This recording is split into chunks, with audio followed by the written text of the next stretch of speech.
Section 7 of Ghosts I Have Met and Some Others. This recording is in the public domain. Ghosts I Have Met and Some Others, by John Kendrick Bangs. Section 7. Carleton Barker, first and second. My first meeting with Carleton Barker was a singular one. A friend and I, in August 18 , were doing the English Lake District on foot, when, on nearing the base of the famous Mount Skiddaw, we observed on the road some distance ahead of us, limping along and apparently in great pain, the man whose subsequent career so sorely puzzled us. Noting his very evident distress, Parton and I quickened our pace, and soon caught up with the stranger, who, as we reached his side, fell forward upon his face in a fainting condition. As well he might, for not only must he have suffered great agony from a sprained ankle, but inspection of his person disclosed a most extraordinary gash in his right arm, made apparently with a sharp knife, and which was bleeding most profusely. To staunch the flow of blood was our first care, and Parton, having recently been graduated in medicine, made short work of relieving the sufferer's pain from his ankle, bandaging it about and applying such soothing properties as he had in his knapsack, properties, by the way, with which, knowing the small perils to which pedestrians everywhere are liable, he was always provided. Our patient soon recovered his senses, and evinced no little gratitude for the service we had rendered him, insisting upon our accepting at his hands, merely, he said, as a souvenir of our good Samaritanship, and as a token of his appreciation of the same, a small pocket flask and an odd diamond-shaped stone pierced in the centre, which had hung from the end of his watch-chain, held in place by a minute gold ring. The flask became the property of Parton, and to me fell the stone, the exact hue of which I was never able to determine, since it was chameleonic in its properties. When it was placed in my hands by our grateful patient, it was blood red. When I looked upon it on the following morning, it was of a livid, indescribable hue, yet lustrous as an opal. To day it is colourless and dull, as though some animating quality that it had once possessed had for ever passed from it. "You seem to have met with an accident," said Parton, when the injured man had recovered sufficiently to speak. "Yes," he said, wincing with pain, "I have. I set out for Saddleback this morning. I wished to visit the Scales Tarn, and get a glimpse of those noonday stars that are said to make its waters lustrous, and—" "And to catch the immortal fish?" I queried. "No," he replied, with a laugh. "I should have been satisfied to see the stars, and I did see the stars, but not the ones I set out to see. I have always been more or less careless of my safety, walking with my head in the clouds and letting my feet look out for themselves. The result was that I slipped on a moss-covered stone, and fell over a very picturesque bit of scenery on to some more stones that, unfortunately, were not moss-covered." "But the cut in your arm?" said Parton, suspiciously. "That looks as if somebody else had given it to you." The stranger's face flushed as red as could be, considering the amount of blood he had lost, and a look of absolute devilishness that made my flesh creep came into his eyes. For a moment he did not speak, and then, covering the delay in his answer with a groan of anguish, he said, "Oh, that, yes, I did manage to cut myself rather badly, and—" "I don't see how you could, though," insisted Parton. "You couldn't reach that part of yourself with a knife if you tried." "That's just the reason why you should see for yourself that it was caused by my falling on my knife. I had it grasped in my right hand, intending to cut myself a stick, when I slipped. As I slipped it flew from my hand and I landed on it, fortunately on the edge and not on the point," he explained, his manner far from convincing, though the explanation seemed so simple that to doubt it were useless. "Did you recover the knife?" asked Parton. "It must have been a mighty sharp one, and rather larger than most people carry about with them on excursions like yours."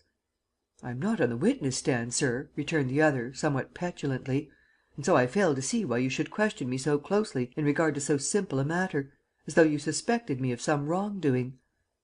"My friend is a doctor," I explained, for while I was quite as much interested in the incident, its whys and wherefores, as was Parton, I had myself noticed that he was suspicious of his chance patient, and seemingly not so sympathetic as he would otherwise have been. "He regards you as a case." "Not at all," returned Parton. "I am simply interested to know how you hurt yourself, that is all. I mean no offence, I am sure, and if anything I have said has hurt your feelings, I apologize." "Don't mention it, doctor," replied the other with an uneasy smile, holding his left hand out towards Parton as he spoke. "I am in great pain, as you know, and perhaps I seem irritable. I'm not an amiable man at best. As for the knife, in my agony I never thought to look for it again, though I suppose if I had looked I should not have found it, since it doubtless fell into the underbrush out of sight. Let it rest there. It has not done me a friendly service to day, and I shall waste no tears over it." With which effort at pleasantry he rose with some difficulty to his feet, and with the assistance of Parton and myself walked on and into Keswick, where we stopped for the night. The stranger registered directly ahead of Parton and myself, writing the words "Carleton Barker, Calcutta" in the book, and immediately retired to his room, nor did we see him again that night.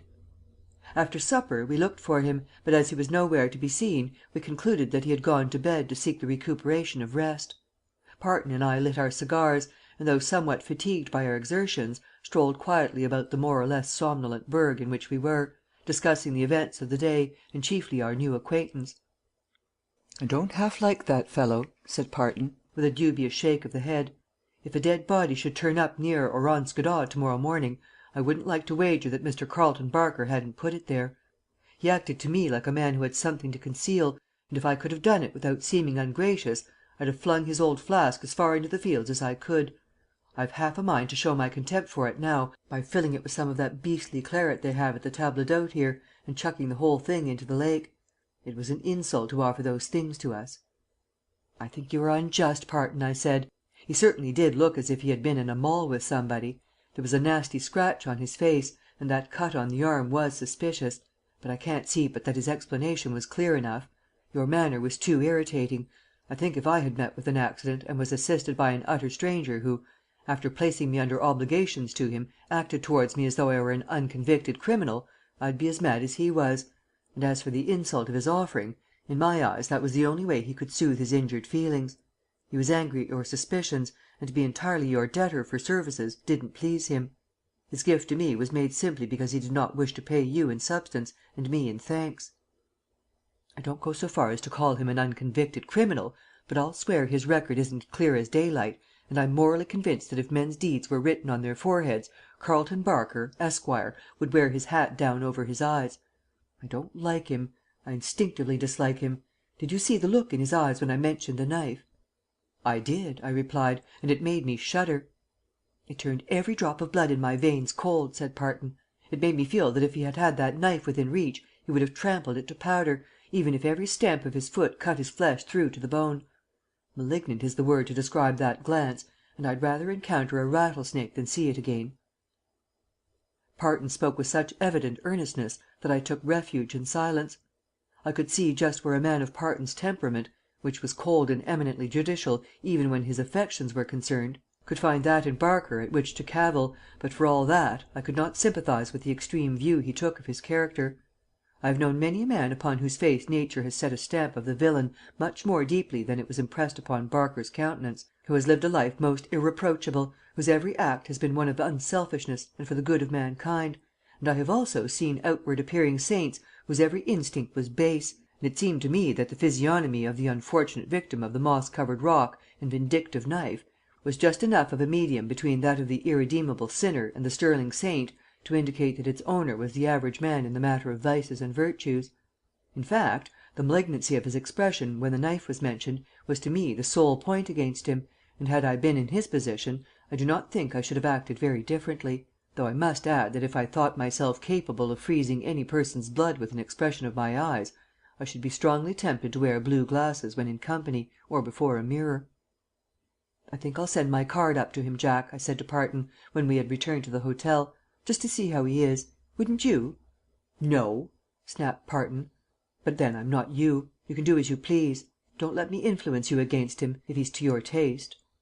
"He isn't at all to my taste," I retorted. "I don't care for him particularly, but it seems to me courtesy requires that we show a little interest in his welfare."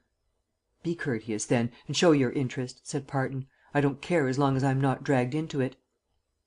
I sent up my card by the boy, who, returning in a moment, said that the door was locked, adding that when he had knocked upon it there came no answer, from which he presumed that Mr. Barker had gone to sleep. "He seemed all right when you took his supper to his room?" I queried. "He said he wouldn't have any supper, just wanted to be left alone," said the boy. "Sulking over the knife still, I imagine," sneered Parton, and then he and I retired to our room and prepared for bed. I do not suppose I had slept for more than an hour when I was awakened by Parton, who was pacing the floor like a caged tiger, his eyes all ablaze, and labouring under an intense nervous excitement. "What's the matter, Jack?" I asked, sitting up in bed. "That damned Barker has upset my nerves," he replied. "I can't get him out of my mind." "Oh, pshaw!" I replied. "Don't be silly. Forget him." "Silly?" he retorted angrily. "Silly? Forget him? Hang it, I would forget him if he'd let me, but he won't." "What has he got to do with it?" "More than is decent," ejaculated Parton. "More than is decent. He has just been peering in through that window there, and he means no good." "Why, you're mad," I remonstrated. "He couldn't peer in at the window. We are on the 4th floor, and there's no possible way in which he could reach the window, much less peer in at it." "Nevertheless," insisted Parton, "Carleton Barker for 10 minutes previous to your waking was peering in at me through that window there, and in his glance was that same malignant, hateful quality that so set me against him to day. And another thing, Bob," added Parton, stopping his nervous walk for a moment and shaking his finger impressively at me, "another thing which I did not tell you before because I thought it would fill you with that same awful dread that has come to me since meeting Barker. The blood from that man's arm, the blood that stained his shirt sleeve crimson, that besmeared his clothes, spurted out upon my cuff and coat sleeve when I strove to staunch its flow." "Yes, I remember that," said I. "And now look at my cuff and sleeve," whispered Parton, his face grown white. I looked. There was no stain of any sort whatsoever upon either. Certainly there must have been something wrong about Carleton Barker. 2. The mystery of Carleton Barker was by no means lessened when next morning it was found that his room not only was empty, but that as far as one could judge from the aspect of things therein, it had not been occupied at all. Furthermore, our chance acquaintance had vanished, leaving no more trace of his whereabouts than if he had never existed. "Good riddance," said Parton. "I'm afraid he and I would have come to blows sooner or later, because the mere thought of him was beginning to inspire me with a desire to thrash him. I'm sure he deserves a trouncing, whoever he is." I too was glad the fellow had passed out of our ken, but not for the reason advanced by Parton. Since the discovery of the stainless cuff, where marks of blood ought by nature to have been, I goose-fleshed at the mention of his name. There was something so inexpressibly uncanny about a creature having a fluid of that sort in his veins. In fact, so unpleasantly was I impressed by that episode that I was unwilling even to join in a search for the mysteriously missing Barker, and by common consent Parton and I dropped him entirely as a subject for conversation. We spent the balance of our week at Keswick, using it as our headquarters for little trips about the surrounding country, which is most charmingly adapted to the wants of those inclined to pedestrianism, and on Sunday evening began preparations for our departure, discarding our knickerbockers and resuming the habiliments of urban life, intending on Monday morning to run up to Edinburgh, there to while away a few days before starting for a short trip through the Trossachs. While engaged in packing our portmanteaux there came a sharp knock at the door, and upon opening it I found upon the hall floor an envelope addressed to myself. There was no one anywhere in the hall, and so quickly had I opened the door after the knock that fact mystified me. It would hardly have been possible for any person, however nimble of foot, to have passed out of sight in the period which had elapsed between the summons and my response. "What is it?" asked Parton, observing that I was slightly agitated. "Nothing," I said, desirous of concealing from him the matter that bothered me, lest I should be laughed at for my pains. "Nothing, except a letter for me." "Not by post, is it?" he queried, to which he added, "Can't be. There is no mail here to day. Some friend?" "I don't know," I said, trying in a somewhat feminine fashion to solve the authorship of the letter before opening it by staring at the superscription. "I don't recognize the handwriting at all." I then opened the letter, and glancing hastily at the signature was filled with uneasiness to see who my correspondent was. "It's from that fellow Barker," I said. "Barker?" cried Parton. "What on earth has Barker been writing to you about?" "He is in trouble," I replied, as I read the letter. "Financial, I presume, and wants a lift," suggested Parton. "Worse than that," said I. "He is in prison in London." "What?" ejaculated Parton. "In prison in London? What for?" "On suspicion of having murdered an innkeeper in the south of England on Tuesday, August 16th." "Well, I'm sorry to say that I believe he was guilty," returned Parton, without reflecting that the 16th day of August was the day upon which he and I had first encountered Barker. "That's your prejudice, Jack," said I. "If you'll think a minute you'll know he was innocent. He was here on August 16th, last Tuesday. It was then that you and I saw him for the first time limping along the road and bleeding from a wound in the shoulder." "Was Tuesday the 16th?" said Parton, counting the days backward on his fingers. "That's a fact. "It was. But it's none of my affair, anyhow. It is too blessed queer for me to mix myself up in it, and I say let him languish in jail. He deserved it for something, I am sure." "Well, I'm not so confoundedly heartless," I returned, pounding the table with my fist, indignant that Parton should allow his prejudices to run away with his sense of justice. "I'm going to London to do as he asks."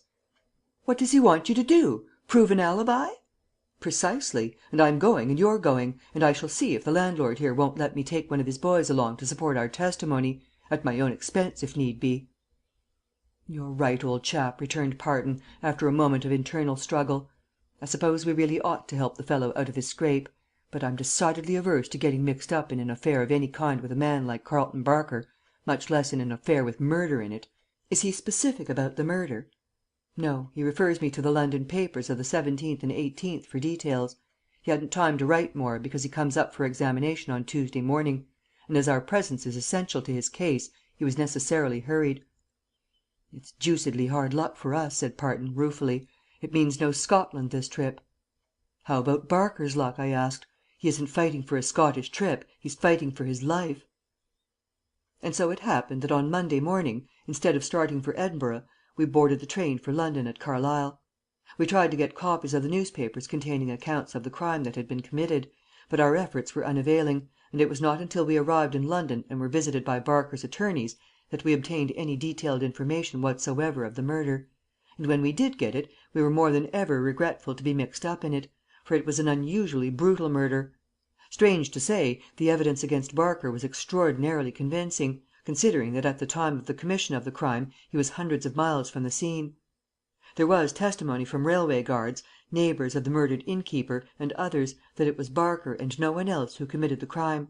His identification was complete, and the wound in his shoulder was shown almost beyond the possibility of doubt to have been inflicted by the murdered man in self-defence.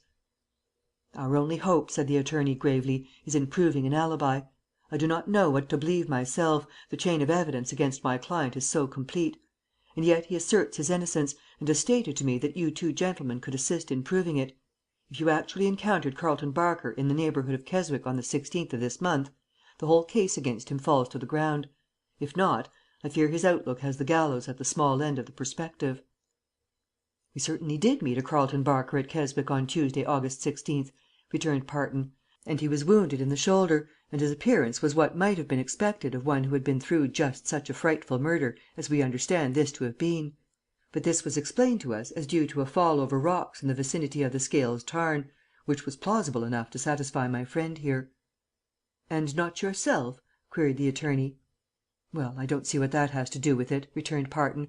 "As to the locality, there is no question. He was there. We saw him, and others saw him, and we have taken the trouble to come down here to state the fact, and have brought with us the call boy from the hotel, who can support our testimony if it is not regarded as sufficient.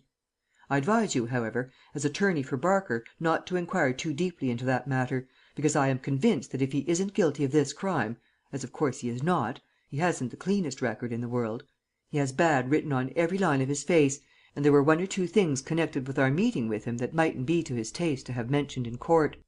"I don't need advice, thank you," said the attorney drily. "I wish simply to establish the fact of his presence at Keswick at the hour of 5 p.m. on Tuesday, August 16th. That was the hour at which the murder is supposed, in fact is proved, to have been committed. At 5:30, according to witnesses, my client was seen in the neighbourhood, faint with loss of blood from a knife wound in the shoulder. Barker has the knife wound, but he might have a dozen of them and be acquitted if he wasn't in Frewinton on the day in question." "You may rely upon us to prove that," said I. "We will swear to it. We can produce tangible objects presented to us on that afternoon by Barker." "I can't produce mine," said Parton. "I threw it into the lake." "Well, I can produce the stone he gave me," said I, "and I'll do it if you wish." "That will be sufficient, I think," returned the attorney. "Barker spoke especially about that stone, for it was a half of an odd souvenir of the East, where he was born, and he fortunately has the other half.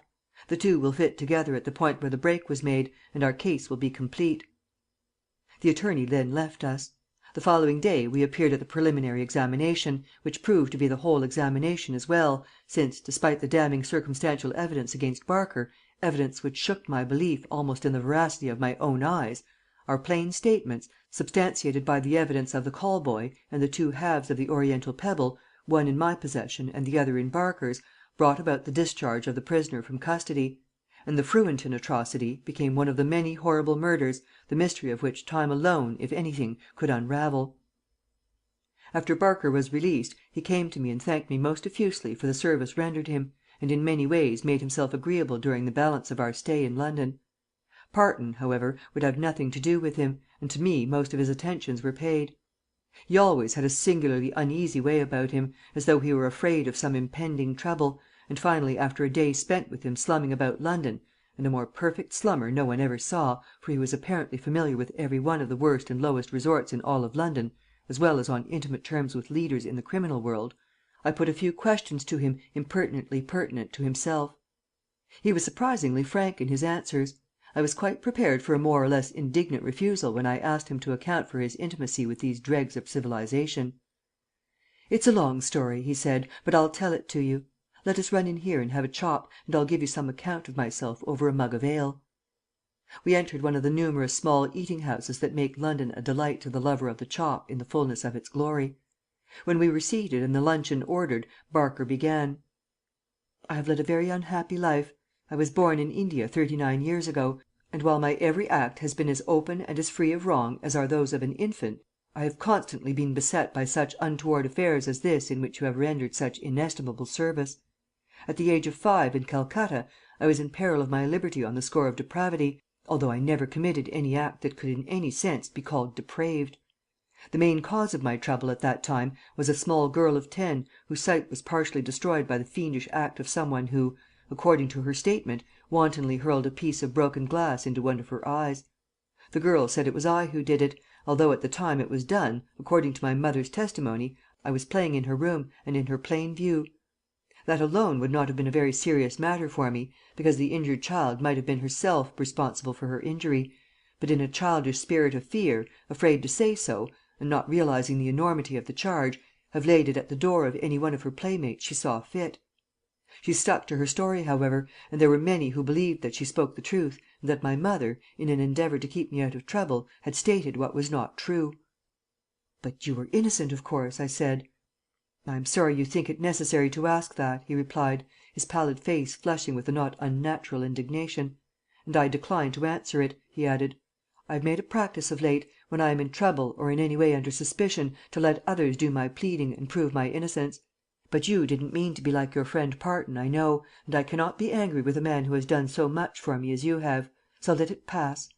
I was saying that standing alone, the accusation of that young girl would not have been serious in its effects in view of my mother's testimony, had not a seeming corroboration come 3 days later, when another child was reported to have been pushed over an embankment and maimed for life by no less a person than my poor innocent self. This time I was again, on my mother's testimony, at her side; but there were witnesses of the crime, and they every one of them swore to my guilt, and as a consequence we found it advisable to leave the home that had been ours since my birth, and to come to England. My father had contemplated returning to his own country for some time, and the reputation that I had managed unwittingly to build up for myself in Calcutta was of a sort that made it easier for him to make up his mind. He at first swore that he would ferret out the mystery in the matter, and would go through Calcutta with a drag-net if necessary to find the possible other boy who so resembled me that his outrageous acts were put upon my shoulders; but people had begun to make up their minds that there was not only something wrong about me, but that my mother knew it, and had tried to get me out of my scrapes by lying, so there was nothing for us to do but leave." "And you never solved the mystery?" I queried. "Well, not exactly," returned Barker, gazing abstractedly before him. "Not exactly, but I have a theory, based upon the bitterest kind of experience, that I know what the trouble is." "You have a double?" I asked.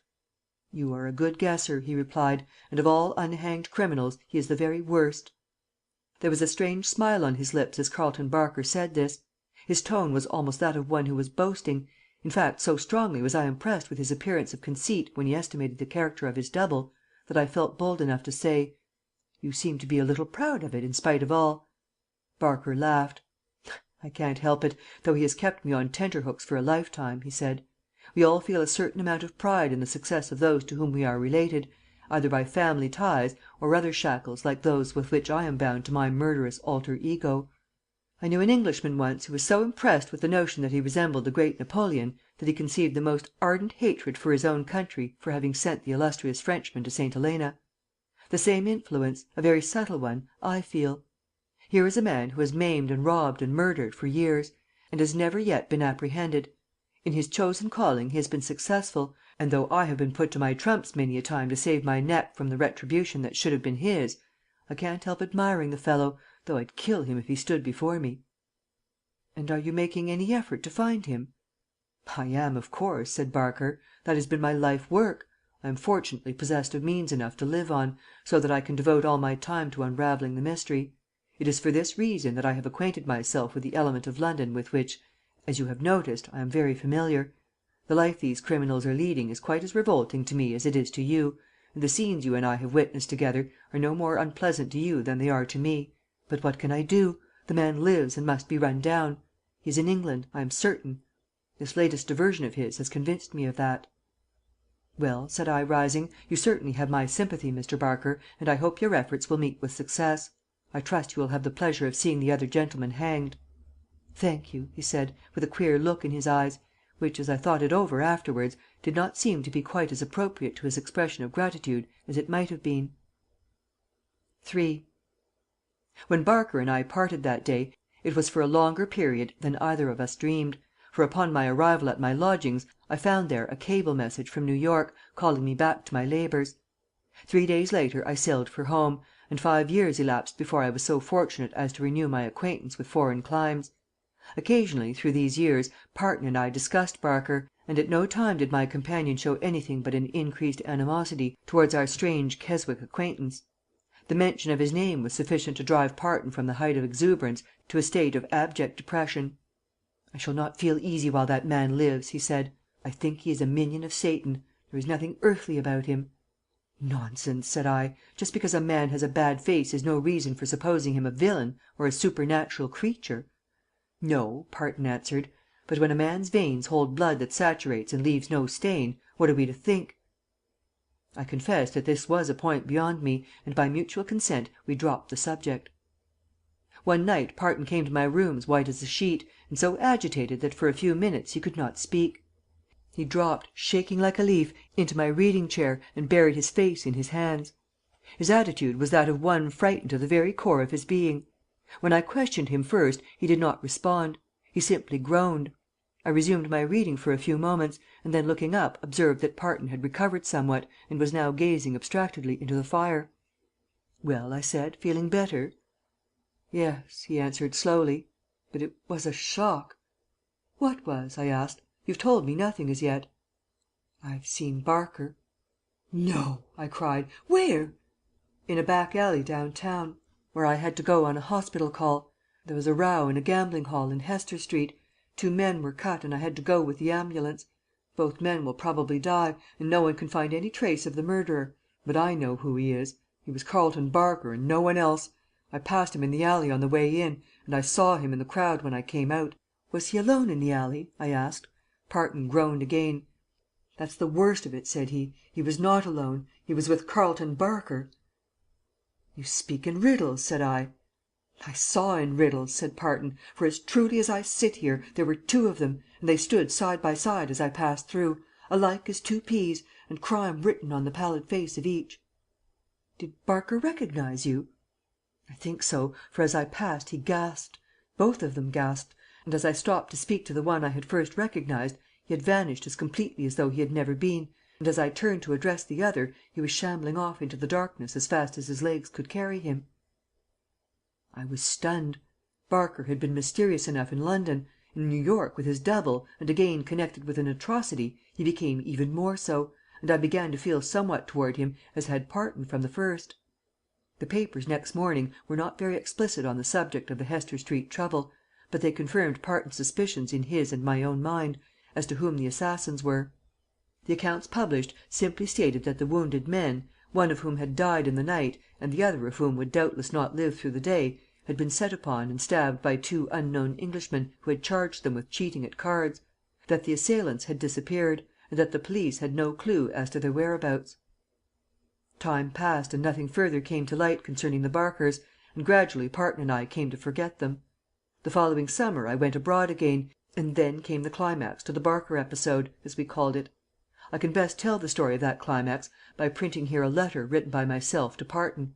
It was penned within an hour of the supreme moment, and while it evidences my own mental perturbation in its lack of coherence, it is none the less an absolutely truthful account of what happened. The letter is as follows: London, July 18, 18 . My dear Parton, you once said to me that you could not breathe easily while this world held Carleton Barker living. You may now draw an easy breath, and many of them, for the Barker episode is over. Barker is dead, and I flatter myself that I am doing very well myself to live sanely after the experiences of this morning. About a week after my arrival in England a horrible tragedy was enacted in the Seven Dials district. A woman was the victim, and a devil in human form the perpetrator of the crime. The poor creature was literally hacked to pieces in a manner suggesting the hand of Jack the Ripper, but in this instance the murderer, unlike Jack, was caught red-handed, and turned out to be no less a person than Carleton Barker. He was tried and convicted, and sentenced to be hanged at 12 o'clock to day. When I heard of Barker's trouble, I went, as a matter of curiosity solely, to the trial, and discovered in the dock the man you and I had encountered at Keswick. That is to say, he resembled our friend in every possible respect. If he were not Barker, he was the most perfect imitation of Barker conceivable. Not a feature of our Barker but was reproduced in this one, even to the name. But he failed to recognize me. He saw me, I know, because I felt his eyes upon me, but in trying to return his gaze I quailed utterly before him. I could not look him in the eye without a feeling of the most deadly horror, but I did see enough of him to note that he regarded me only as one of 1,000 spectators who had flocked into the court room during the progress of the trial. If it were our Barker who sat there, his dissemblance was remarkable. So coldly did he look at me that I began to doubt if he really were the man we had met. But the events of this morning have changed my mind utterly on that point. He was the one we had met, and I am now convinced that his story to me of his double was purely fictitious, and that from the beginning to end there has been but one Barker. The trial was a speedy one. There was nothing to be said in behalf of the prisoner, and within 5 days of his arraignment he was convicted and sentenced to the extreme penalty, that of hanging, and noon to day was the hour appointed for the execution. I was to have gone to Richmond to day by coach, but since Barker's trial I have been in a measure depressed. I have grown to dislike the man as thoroughly as did you, and yet I was very much affected by the thought that he was finally to meet death upon the scaffold. I could not bring myself to participate in any pleasures on the day of his execution, and in consequence I gave up my Richmond journey and remained all morning in my lodgings trying to read. It was a miserable effort. I could not concentrate my mind upon my book. No book could have held the slightest part of my attention at that time. My thoughts were all for Carleton Barker, and I doubt if, when the clock hands pointed to 11:30, Barker himself was more apprehensive over what was to come than I.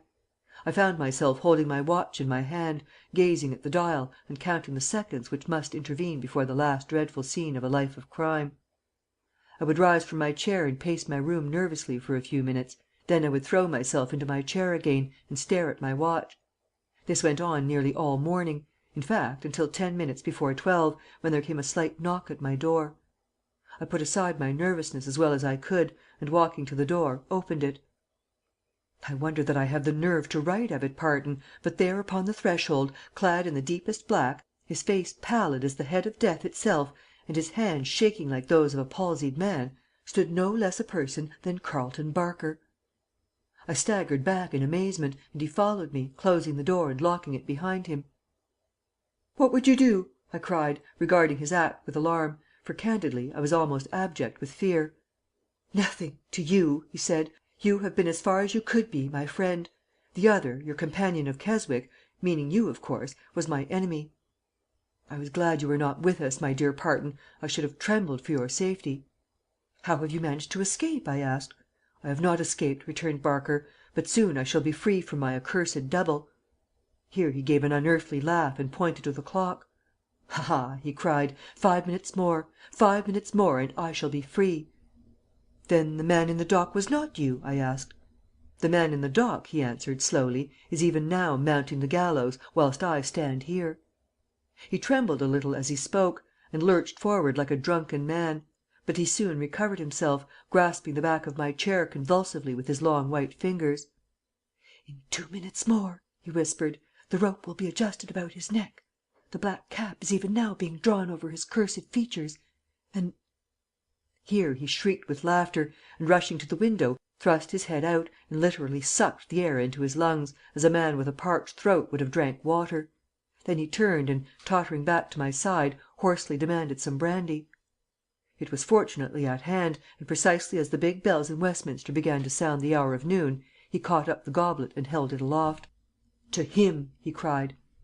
And then, Parton, standing before me in my lodgings, as truly as I write, he remained fixed and rigid until the 12th stroke of the bells sounded, when he literally faded from my sight, and the goblet, falling to the floor, was shattered into countless atoms. End of Ghosts I Have Met and Some Others, by John Kendrick Bangs.